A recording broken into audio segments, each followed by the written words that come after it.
Bueno, buenos días y gracias por esta oportunidad de compartir estos minutos con esta audiencia y en este campo que realmente es un verdadero ejemplo. Después de escuchar las disertaciones anteriores, es más fácil para mí ahora hablar y contar algo más, porque muchas de las cosas que por ahí uno pretende decir han sido ya comunicadas y uno por ahí va a ratificar mucho de lo que se ha dicho.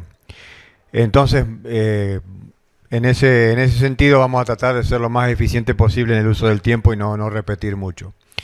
Lo que esta charla trata de hacer es aportar un poquito más de elementos en este diagnóstico de un escenario de una ganadería en situaciones complejas, en situaciones, como se dijeron, marginales desde el punto de vista de la precipitación por lo menos. No es fácil producir carne y producir un ternero por vaca y por año.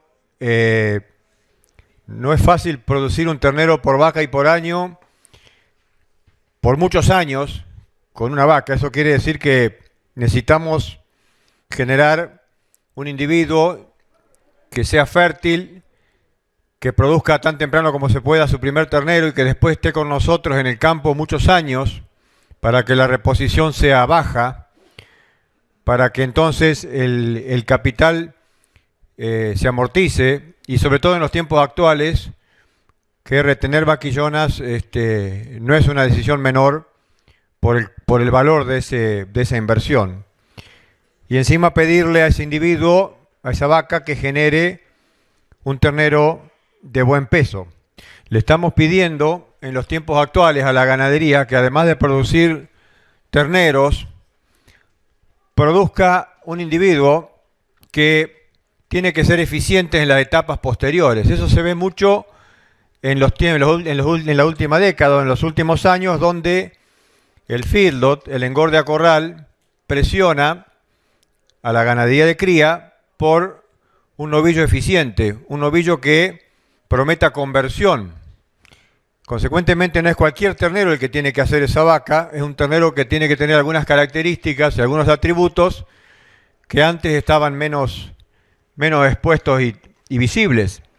Además le pedimos además de que convierta bien, le pedimos a esa vaca que genere un ternero que tenga un buen rendimiento carnicero, que produzca carne, que sea competitiva a nivel global en ese rendimiento carnicero, que corte mucha carne de cada carcasa y además que genere calidad de carne. Es mucho pedirle, ¿no? Y en estos ambientes con 300 milímetros. Entonces, la verdad que es un animal que si no tiene un reconocimiento de todos nosotros con el Día de la Vaca o la Semana de la Vaca, tendríamos que inventarlo. Le pedimos a esa vaca, entonces, que genere ese ternero, y cuando uno saca las cuentas de ese individuo que nace y está al pie de la madre, con qué aumento de peso, cómo crece, es común que nosotros hablemos de 150 kilos al destete, 180. Ahora, si hacemos las cuentas, como están en este gráfico, probablemente esa vaca, con el ternero al pie, en esos ambientes marginales, nos está proveyendo un animal que crece fácilmente a 700 gramos por día en sus primeros meses y que dependiendo del peso final de destete, en los últimos tramos, en los últimos 2 meses, si estamos destetando a los 5 o 6 meses, capaz que es un ternero que está creciendo a 1 kilo por día o 900 gramos por día. O sea, esa vaca está haciendo una gran maravilla, está produciendo carne de altísima calidad, de altísima capacidad de crecimiento, en un ambiente sumamente complejo. Y pedimos que lo haga todos los años. Yo resalto esto porque a veces nos parece simple hablar de la cría, parece que es el primer eslabón, y la verdad que ese individuo está haciendo algo extraordinario. Encima de estar lactando ese ternero que crezca 700, 800 gramos por día, los que están en el feedlot saben lo que significa, o los que hacen recría saben lo que significa desde el punto de vista del costo del alimento producir 700, 800 gramos por día o 1 kilo por día. Además le pedimos que haga una gestación, que geste durante esa parte de esa lactancia otro ternero más con atributos de desarrollo similares al que tiene al pie. Y ese ternero al pie, repito, además de tener exigencias de energía, que demanda de esa madre también tiene exigencias de minerales y de calidades de dietas, y eso lo hemos aprendido mucho cuando empezamos a estudiar cómo alimentar en el destete precoz. Cuando destetamos precozmente, y recién se habló del destete a los 60 días, a los 80 días, a los 100 días, todos sabemos lo que cuesta en nutrición, en manejo, en planificación de ese alimento para llevar ese ternero de los 2 o 3 meses de edad hasta los 6 meses, y eso lo hace frecuentemente una vaca en estos ambientes donde la hemos colocado. Entonces, encima, si no lo hacemos bien, sabemos las consecuencias de un crecimiento al pie de la madre deficiente o un postdestete deficiente. Acá hay un trabajo nuestro que estoy mostrando como ejemplo, donde haberle errado en la recría postdestete temprana o haber tenido un desarrollo precario al pie de la madre genera novillos luego de todo el proceso de recría engorde que no terminan como los otros, y si profundizamos acá veríamos que no tenemos ni siquiera la misma calidad de carne y el mismo rendimiento carnicero. O sea que decisiones que tomamos tempranamente al pie de la madre o en el postdestete inmediato se arrastran y se reflejan durante todo el proceso de recría y engorde, y no lo podemos compensar, como a veces creíamos en algunas épocas con animales de mayor edad a la faena. Entonces, hacemos muchas cosas en la cría y en la recría que impactan directamente sobre el rendimiento y la calidad del novillo. En este ejemplo, simplemente por haber restringido tempranamente los terneros, tenemos animales más livianos a la faena, pero además de menor rendimiento carnicero efectivo y de menor tamaño de carcasa. O en este otro ejemplo, terneros más livianos al destete, en las primeras 3 columnas más claras, no logran alcanzar el peso de faena que alcanzan sus compañeros con un mejor peso al destete. O sea que esa diferencia en kilos al destete no la pudimos lavar ni compensar en las etapas posteriores y menos en la etapa de engorde a corral. Encima, también tenemos que entender, además de esa exigencia que es la lactancia y todas estas condiciones y esos efectos residuales de una lactancia sobre las etapas posteriores, el peso al destete y las etapas posteriores de ese individuo y las implicancias sobre la eficiencia de engorde, tenemos que entender que también trabajamos con rodeos de vacas que tienen una eficiencia o ineficiencia biológica desde el punto de vista de la expresión de fertilidad, o sea, celos fértiles tempranamente y que queden preñadas. O sea, no es casual que hablamos de 90 días, porque generalmente en los rodeos clásicos en 90 días deberíamos preñar toda la vaca y sobre todo capturar las que les cuesta, las más duras de preñarse en el último mes. Pero lo importante no son tanto los 90 días, sino cómo logramos el mayor éxito de preñez en los primeros 2 meses. Y nuevamente, a veces uno en las regiones marginales piensa que tiene que ser más laxo en este sentido, piensa que tiene que ser menos exigente.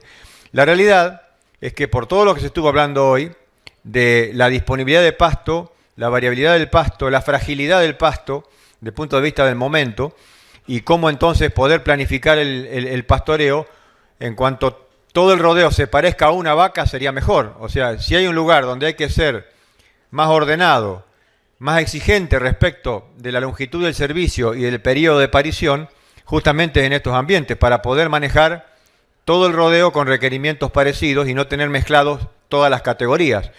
Campos que tienen servicio de 5 o 6 meses, ¿qué tienen? Vacas paridas, vacas incluso con terneros de 6 meses, otras por parir, alguna vaca seca. Eso es inmanejable del punto de vista de los requerimientos. Me pasé 15 minutos hablando de lo que implica transferir energía de la vaca al ternero, lo que ese ternero demanda, casi el 50% o el 40% de los requerimientos totales de una vaca en el pico de lactancia van al ternero, y las implicancias que tiene no poder cumplir ese objetivo. Entonces, el escenario de la fertilidad y cómo trabajar sobre la fertilidad es clave en estos ambientes. O sea, no nos podemos dar el lujo de entregar días de servicio en pos de capturar una vaca más preñada. Y además nos salimos del ciclo. Si estamos con 9 meses de gestación y 3 meses de servicio, evidentemente si le damos 1 mes o 2 más nos salimos del año y ya no tenemos la probabilidad de lograr un ternero por vaca y por año. Entonces, En esos ambientes justamente donde tenemos que ser muy cuidadosos de la condición corporal. Hoy se empezó a hablar aquí, cuando empezaron los dueños de la explotación a hablar de su manejo, lo que primero comunicaron era condición corporal. Y si miraron uno de los cuadros, ellos mostraban ya condición corporal al tacto. Un dato muy interesante, o sea, ¿por qué al tacto? Porque ahí ya sabemos muchas cosas, sabemos cómo viene la condición, cómo vino la preñez, tenemos alguna información de cómo se fue corriendo eventualmente, como en este caso estoy mostrando en esta imagen, el corrimiento dentro de 90 días, o sea que a veces está oculto durante el servicio, está oculto ese corrimiento de las vacas hacia la cola del periodo de servicio, hasta que lo vemos porque al año siguiente, luego de 3, 4 años, vemos que las vacas no quedan preñadas y parieron terneros muy tarde. Entonces, lo interesante es ver esos ejercicios de poder identificar qué elementos nos están afectando la preñez, qué elementos están haciendo que eventualmente ocultos en el periodo de servicio están corriendo el momento de servir, los días promedio de parto-concepción. Y hay ejemplos muy claros, o sea, estos son ejemplos de manejos como el mismo que se mencionaba hoy acá. Cuando vemos al tacto vacas que tuvieran buena condición al entore, vemos preñeces del 90%. En otras circunstancias donde hemos sido menos exigentes, rápidamente por perder 30 o 40 kilos de masa corporal o 25 kilos de masa corporal en algún otro caso, hemos caído rápidamente a 60% de preñez, ¿no? Y hay muchos ejemplos de esto. Pero hay cosas interesantes que nosotros fuimos observando, si no ya es muy redundante hablar de lo mismo, pero fíjense que el intervalo, que dice acá intervalo del inicio del entore a la preñez, en un rodeo no demasiado, bastante general, muestra a qué edad se faenaron sus hijos. ¿Se entiende? O sea, abajo hay un intervalo de entore, del inicio del entore a preñez de esas vacas, y arriba la edad a faena de sus hijos. Este otro grupo está más abajo que el anterior. A ver si voy para atrás. Ven que este es un grupo que... Perdón. Vamos a ir para arriba acá. Este grupo, entonces, no estaba demasiado ordenado desde el punto de vista del intervalo de inicio del entore de las madres, a la preñez de las madres. Algunas están hasta 90 días, hasta que se preñan. Y en el otro grupo, 60 a 70 días. Pero lo interesante es ver que los hijos de las vacas que tuvieron un intervalo parto-concepción o un intervalo del inicio del entore a la concepción más corto, salieron antes. O sea, no son vacas solamente que se preñaron antes o que fueron cabezas, sino que además generaron novillos que salieron antes en edad faena que los otros. Este otro trabajo que nosotros también lo estuvimos haciendo mirando novillos, mirando 160 novillos en este caso, es interesante observar que los hijos de vacas que eran cabeza de servicio, a su vez eran los que salían más temprano a faena de un engorde, eran también los individuos que mejor aumentaban.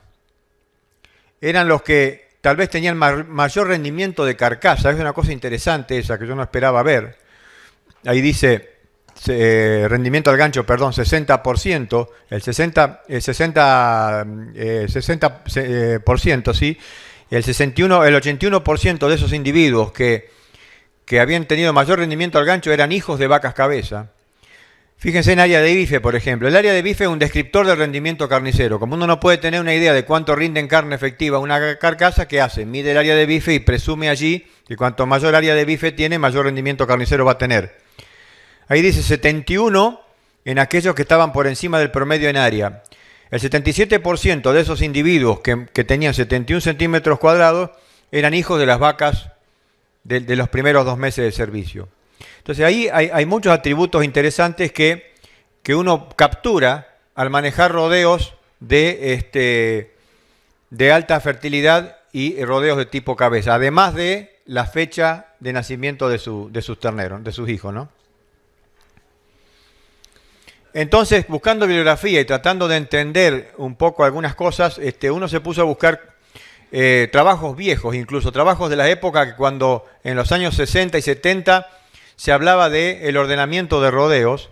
Y estas bibliografías, la síntesis de bibliografía de investigadores de Kansas, de Nebraska, de Estados Unidos, de zonas del norte de Texas, zonas complejas, donde ya recomendaban el acortamiento del servicio a 70 días para todas estos atributos. ¿Y ellos qué encontraban en ese tipo de rodeo? Ambientes también complejos, capaz que con nieve como la que mostré en la primera imagen. Y mayor ciclicidad y eficiencia ovulatoria, mejor capacidad en la retención de embriones, acortamiento del intervalo parto-concepción, máxima productividad por rodeo, ordenamientos del rodeo, expresión de la sanidad. O sea, el ordenamiento del servicio con vacas fértiles, vacas en 2 meses se preñan, además de tener esos atributos que yo mencionaba hoy, tienen esta oportunidad. O sea, son animales que esa selección por fertilidad temprana cosechan, juntan, reclutan todos estos atributos. Y acá aparece un montón de correlaciones para los que quieren ver información un poco más objetiva. ¿Qué decía esa información? Que el acortamiento del servicio se correlacionaba con individuos de mayor propensión a quedar preñados. Incluso yo pensé que no iba a ser así, pero aparece una buena correlación con el entole temprano, o sea, animales fértiles. Mejor aptitud en el predestete y prodestete en lo que es aumento de peso. Días a faena, o sea, un poco corroborando lo que yo estaba mostrando de alguna experiencia nuestra. Los hijos de vacas de servicios cortos y que son cabeza tienden a tener menos días de engorde a corral, pero sin entregar tamaño de carcasa. E incluso fíjense lo que aparece, vacas más longevas. Encontrar las vacas fértiles, las vacas que se preñan cabeza, probablemente también nos está llevando a mayor longevidad, a vacas más productivas. Ya se habló del pasto y la disponibilidad. Yo acá lo que quería recordar es que se estuvo hablando mucho de la captura de información para ajustar stock, la captura de información para entender cómo ajustar la carga, este concepto de que a veces sobreestimamos la calidad y la cantidad cuando lo hacemos visualmente y por ahí subestimamos los requerimientos y la demanda de los animales. Por eso yo insistía tanto en lo que implica la lactancia y la producción del ternero. Y conocer la calidad de los forrajes es importante y sobre todo conocerlos en las situaciones de pastoreo en las que lo estamos exponiendo. Acá hay un listado que no importa recorrerlo, pero podemos ver que aún las especies en su momento de estado vegetativo, de crecimiento en nuestras regiones, no son oferentes de una tremenda calidad que nos deja de ocupar. Y porque son forrajes duros, son forrajes groseros, son forrajes que aún en crecimiento nos ofrecen una tremenda cantidad de proteína y alta digestibilidad. Y si encima tenemos periodos de sequía prolongados, frecuentemente esa digestibilidad se complica, aunque esté en estado vegetativo o se momifica parte del pasto. Y encima a veces con descansos largos o situaciones muy donde queremos realmente acumular pasto, a veces nos pasamos de largo y momificamos, diferimos mucho pasto. En síntesis, siempre estamos con forrajes al límite en cuanto a la calidad cuando hablamos de lactancia o de altos requerimientos. Entonces eso es importante entenderlo, trabajarlo, conocer la calidad de los pastos que estamos manejando, no necesariamente solamente cómo es la calidad de una forrajera, sino del pool de forraje que esos animales cosechan, ¿no? Acá hay ejemplos de esto, por ejemplo, también son ejercicios de trabajos, de campos, de explotaciones que van tratando de entender los pastos. Si vamos mirando estas columnas, casi indistintamente de la época del año, veríamos en casos como estos, en pastizales amófilos, en pastizales de verano, que hay que suplementar con proteínas casi todo el año, ¿no? Y hay que entenderlo. Hoy se habló también de los sistemas de pastoreo.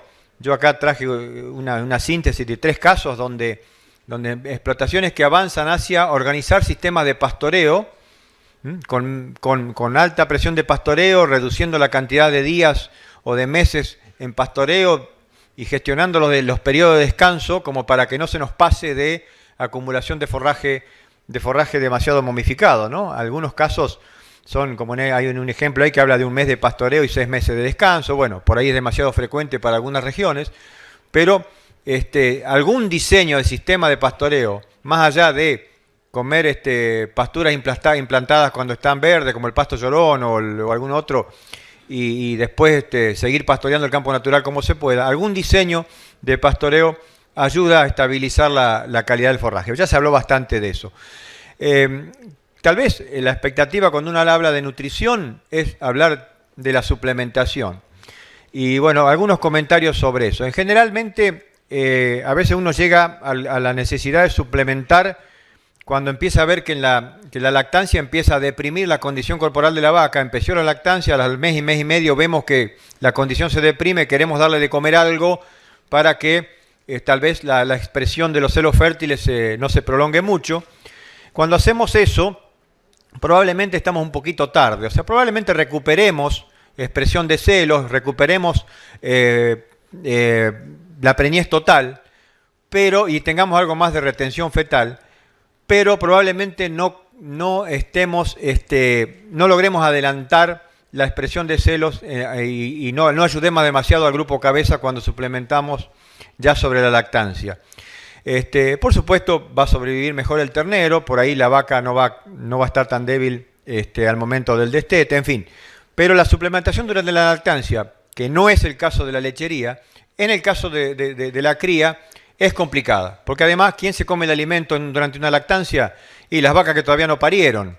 Entonces, y es difícil ir sacando las paridas día a día de un potrero y por pasarlas a otro. Entonces, suplementar a la vaca parida es muy difícil, sobre todo justamente que la que tiene un ternero al pie, que recién lo ha parido, o 1 o 2 meses, cuesta que ella coma lo que queremos que coma, y generalmente se comen en el alimento de ella otras vacas. Y además está el tema de la cantidad, que después lo vamos a ver.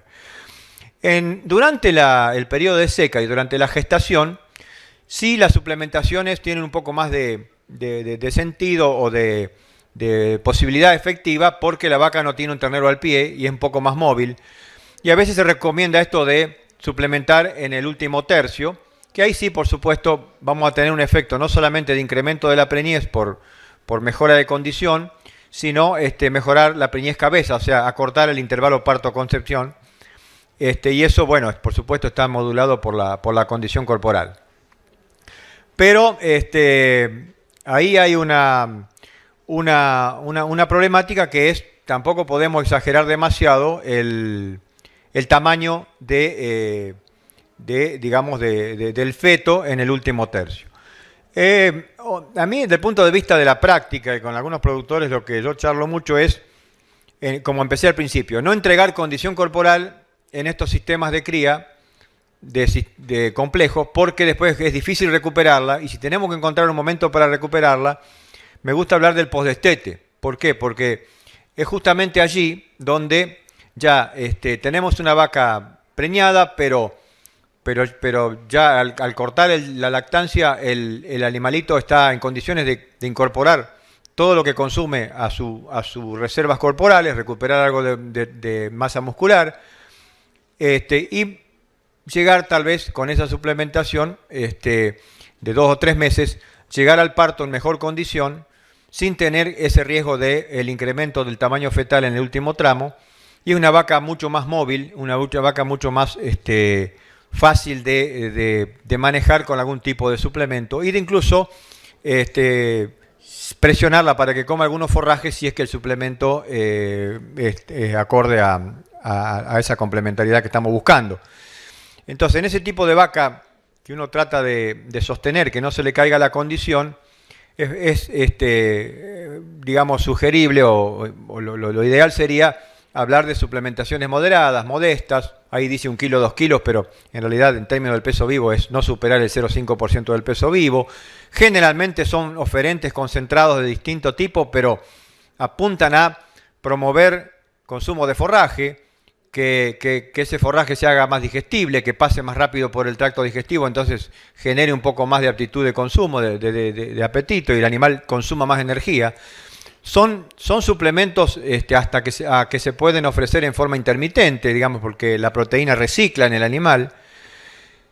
y no son de grandes volúmenes, y digamos uno puede implementar sistemas más simples de suplementación en estos animales más móviles, ¿no?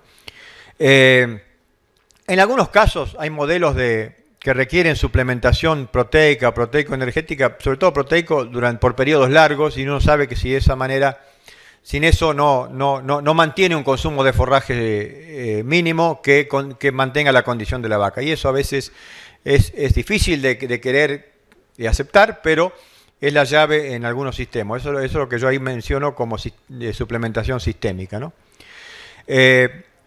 Ya en la vaca flaca, cantidades pequeñas, o en la vaca muy débil, cantidades pequeñas de alimento no ayudan, no resuelven el problema. Entonces ya hablamos de mayores cantidades en materia seca, 0,75, 1% del peso vivo. Entonces uno no puede llevarle grandes cantidades por mucho tiempo a estos individuos. Entonces, claro, hay que elegir los momentos. ¿Cuándo recupero la vaca flaca? Y bueno, ese es un gran problema, porque yo insisto, hay que hacerlo cuando la vaca destine todo ese alimento a su propia masa corporal y no tenga que compartirla con el ternero. Y esa recuperación tampoco puede ser por una gran cantidad de meses, porque si no lo hace oneroso.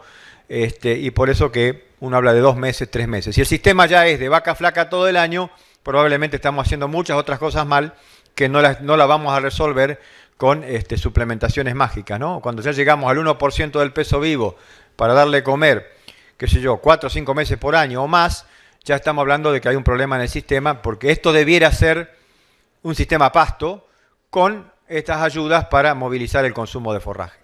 Y por último, por ahí a la pasada se veía esto que yo mencionaba del efecto de la suplementación en el postdestete o en la suplementación temprana después de la preñez, cerca del destete o el postdestete, que tiene que ver con las improntas sobre el feto. O sea, una depresión muy grande de la condición de la vaca durante el invierno no es solamente un problema de cómo la recuperamos después cuando está parida, que es prácticamente imposible en nuestras regiones, sino que imprimimos sobre esa gestación o sobre ese feto en gestación. ¿Y qué dice la bibliografía o la experiencia? Y que ante un escenario de restricción fetal muy fuerte, sobre todo en la primera mitad de la gestación, imagínenselo luego de la implantación, cuando el feto ya tiene 2 meses y empecemos allí una restricción fetal fuerte, una restricción nutricional fuerte, en esa primera fase, en esos primeros 4 o 5 meses de la gestación, lo que vamos a generar es probablemente un animal que tenga una propensión a un menor desarrollo de fibras musculares, menor capacidad de desarrollo de las células viscerales y menor oportunidad de un desarrollo del tejido nervioso en forma óptima. Y entonces tal vez un animal que ofrezca menos musculatura, menos capacidad adaptativa y menos eficiencia de conversión y capacidad inmunológica allí cuando esté en la recría o esté en el engorde.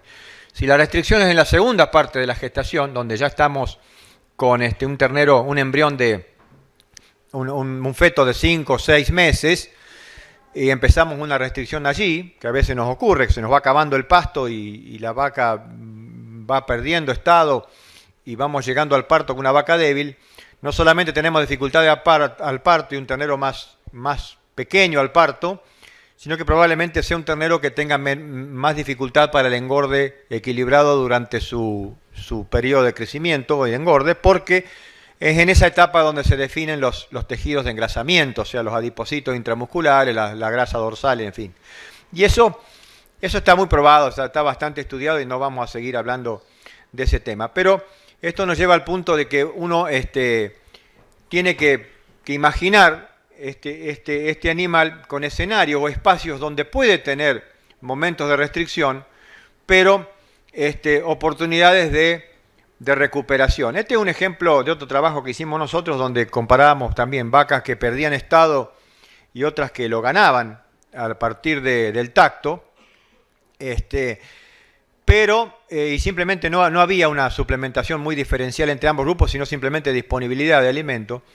Las vacas de la línea roja perdían estado, pero luego se les recuperaba oferta, ya a partir del mes quinto empezaban a recuperar, del quinto mes de gestación empezaban a recuperar estado simplemente por mejor oferta de alimento, que accedían al mismo alimento, al mismo pasto que estaban las de arriba. Las de arriba tenían un mayor gasto energético, o sea, le costaba más mantener condición. Estas otras más delgadas recuperaban incluso condición durante ese último tramo. Y si uno mira la descendencia, la curva de crecimiento de los machos y las hembras, prácticamente en ambos grupos se superpone. Y se superpuso también, y resultó idéntica, la oferta, el rendimiento y la conversión en los corrales y la composición de la carcasa y la calidad de la carne al final del proceso. O sea, ¿qué quiere decir esto? Estamos ante escenarios de animales que tienen fragilidades durante la lactancia, durante la gestación, debemos ser cuidadosos. También entendemos que son animales bastante resilientes, o sea que nos pueden ofrecer estas oportunidades de pérdida de cierto estado si damos condiciones para que el animal tenga tiempo de recuperarse, pero no se recuperan en un mes.